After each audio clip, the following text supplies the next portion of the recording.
We're back with part 2 of this week's Melbourne Pro Punters panel, brought to you by One to Follow. You can head to One to Follow to grab all the Punters stuff, the full sets for the week ahead, and the Punters plays for the couple of races. So the week ahead will be Caulfield at Saturday. Ooh. I've already started looking. It's a big meeting, 9 races, big fields, right up our alley. And then Flemington on Tuesday. Yep, for Anzac Day. And then I'll probably send out a few. It depends on what the meeting's like at Sandown on Wednesday. I'll probably send out a few bonus races for Wednesday, but just depends on that meeting. But the main focus will be Caulfield Saturday, then Flemington on Tuesday. Flemington should be spot on too, but it'll be interesting to see what Nick's done out there. He's had a few weeks, and the weather's been reasonably kind. He had a big dump of rain there a couple of weeks ago, and then he's had some warmer conditions, which really should have kicked that track on. So can I say in general, Juppy, again, we've had very little rain in Melbourne. There was a couple of days there where we had A couple of inches or whatever, but just it was early in the week. So we've been having quick tracks, racing well, and there was some segments complaining about Mornington and Bendigo, incorrectly in my view. Can I just say the form out of those meetings has stood up incredibly strongly, particularly Bendigo. There's a couple of races there at Bendigo that are just out of this world. So, I mean, race 9 at Caulfield coming up on Saturday, we'll have Sort of Light and Casio meeting each other that both ran well behind Milwaukee. Yeah. Sort of Justice won against Since in, very good figures at Caulfield, and Casio hasn't appeared. But then the horses that were behind them trifected the race on Saturday, that Waterloo, Sunset and Plenty to Like dead heated with So Poised, I think it was, running third. So that form's just been really good form because those horses are, racing strongly on quick tracks. Speaking of racing strongly on quick track spots and form races, the Newmarket. What's happened, Juppy, to the once great sprint race of Australia? Tavachi won on the weekend in Sydney, didn't he? Was it the All Age that he won up there? So finally, after 14 attempts, we had a winner out of the Newmarket. Like, honestly, I was looking at it for the weeks subsequent, and thinking that. But I didn't like. I sort of expected it, but it kept happening. I'm thinking, geez, the format of this race is just dreadful. So Star Turner had a place in there behind Silence Edition. He was the only other place getter. So I think there's now been 14 horses have subsequent runs to the Newmarket, with only 2 of them filling a place. So I don't know. I'm not quite sure what happened to that Newmarket. The last 2 years, it's been a very strange race, very odd, and the form's been almost unusable out of it. So the year before we had the quarterback getting over the top of them, and then we had Red Coop Warrior sort of leading all the way. God knows what the other jockeys were doing there. It's just and it wasn't as if they were complete blow-up, gut-buster runs, were they? Probably. It's almost like said, this year's race in particular, they went too slow. Like so many horses in that race underperformed because they weren't. It's almost like they were being stopped from, or they weren't running at their natural level, their natural talent. Yeah. And does that mean that often? Well, I don't know about often pots, but can we sort of look at it and say, well, if that's the case, they haven't had the real toughness, and then they don't get the progression out of that run that you'd expect with it being a Newmarket handicap, because we think of truly run big fields. Absolutely. For horses to run fast, they have to practice running fast.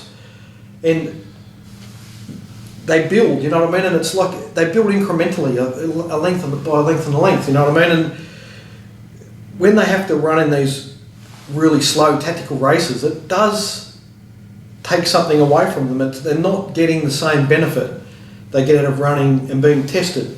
Yeah. So I mean, there's always little nuances here and there, and it does really suit some horses and not others, and all, you know what I mean. So it's hard to generalise, but generally speaking, it's so much better for horses to run quick for as much of the race as possible. That's what they get the maximum benefit out of, as long as they don't injure themselves. So,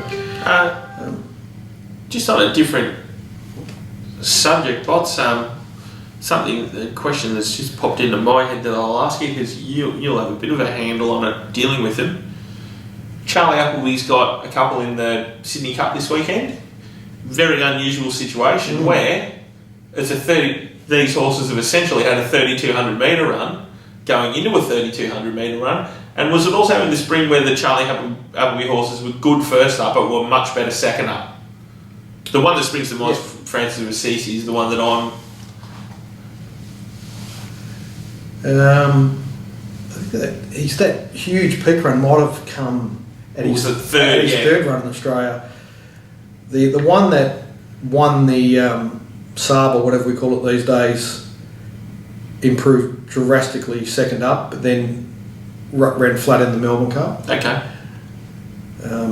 QE ran well first up, but then improved second up, running fourth in the Melbourne Cup. So, yeah, look, I think that was those horses, we talked about it last week, those horses that did finish the Sydney Cup that have essentially had a 3,200 metre run, they've got an advantage, I think. And as long as they present in good order, I think they've got an advantage that will be worth about a length. On average, if I was assessing the race, I'd be giving those horses, I'd be marking them to their peak, you know what I mean? Yeah. And does the Squiddy Spirit fall into that category too, coming off the... Did she have a 3,200 metre run or not? No, she ran the Oaks. That's an unusual one. That depends on the type, on the horse, you know what I mean? She's a very dour, brave filly that she tries very hard.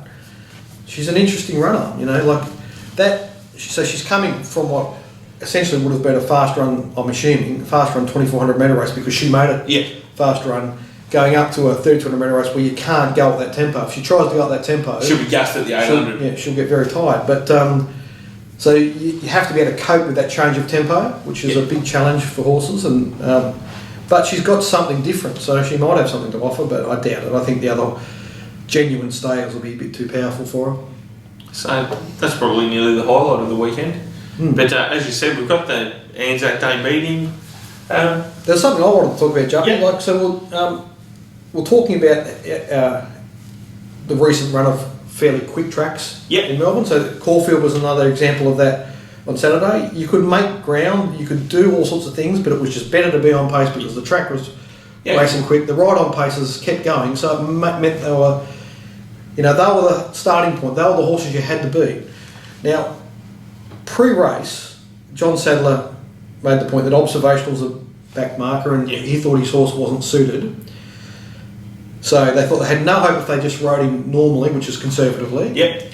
So as an alternative, they were going to be positive out of the gates. In his mind, he was thinking he was going to try and be on pace.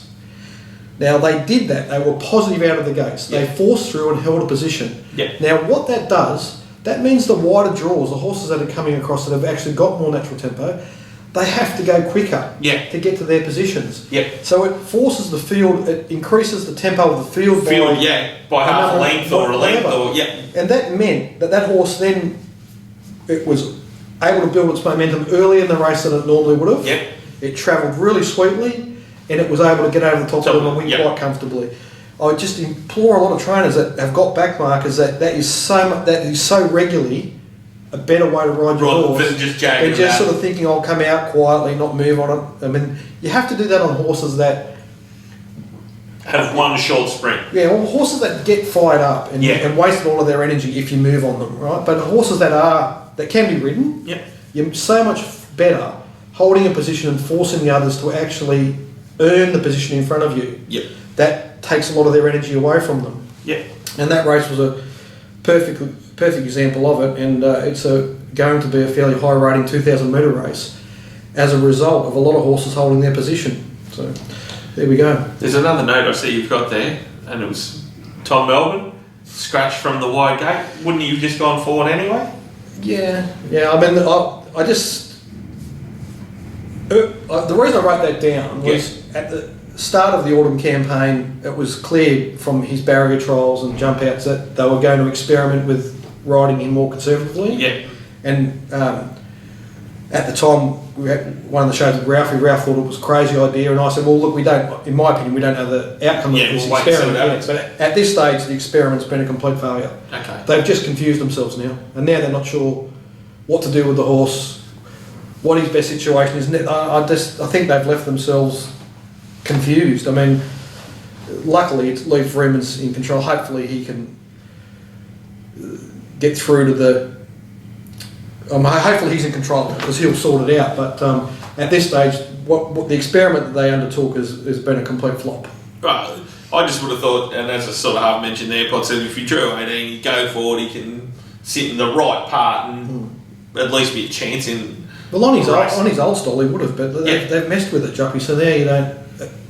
It would have been a hard race to race on pace and win, given it was a fairly brutal race. So there was one run I noticed there on the weekend of a resumer. He's probably not going to be ready till he's third or fourth up, but on Picale ran particularly well there on Saturday, and I think he'll be winning races this over the winter. I wonder if he goes to Warrnambool. I don't think he's a wet tracker from memory, so.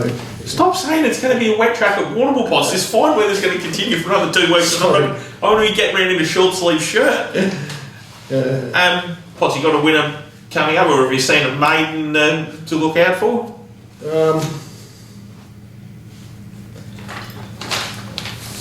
Juppy, what did I say? That's a question without notice too, as we can see, because it really put him on the spot here. There was a maiden race I saw that I just thought, wow, I just can't remember where I saw it. No, it wasn't a stall.